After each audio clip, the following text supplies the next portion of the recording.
I hear this phrase a lot, your vote is your voice.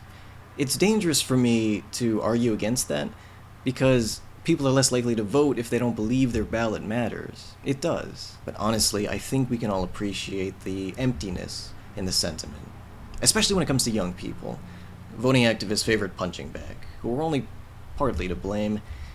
They know how to have a voice. Social media, TikTok, YouTube, everyone of voting age likely knows someone who commands a following by playing video games.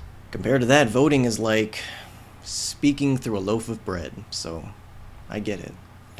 And I reiterate, I think it's dangerous for me to say this, but I just wonder if we shifted the narrative away from voting as individual expression and toward voting as collective action, because your vote powers other votes. You are abstract, maybe just like the issues. That's not true for everybody, unless you're not that interested in voting. I know it's true for me. As an individual body, I will not be personally affected if Trump is reelected, so long as we discount mental health, and, we shouldn't, as well as the effects on my friends and family.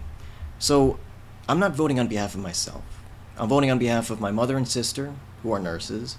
I'm voting on behalf of my friends who are at higher risk of police violence. And then there's the abstract layer. I'm voting on behalf of people who come to this country looking for a better life and are met with base human cruelty I thought long eliminated by lessons in world history. I'm voting for women who can't claim control over their own bodies inside a proudly free nation. I'm voting for people all around the world, but especially in the Middle East, who have to fear being killed by US bombs in misguided foreign wars. And that's just the start. Because there's so much that makes me angry and despairing, and that is true for everybody. So that's the question I want either to leave you with, or for you to try on the potential voter in your life. On whose behalf are you voting? Can you tell me? And I know there are better ways to attack the problems like the ones I mentioned. Mass incarceration, for example, that's an issue on the state level. You have to talk to your local prosecutors about that, and you can find them on this prosecutor database right here. Some of these things have nothing to do with the president, not really.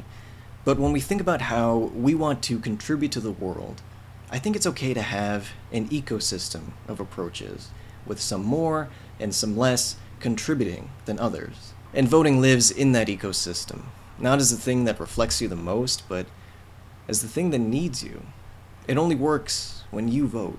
So do it for the people you care about, and for the people who want to, but can't really if nobody else does. Your vote helps me vote. And I really want this one to count.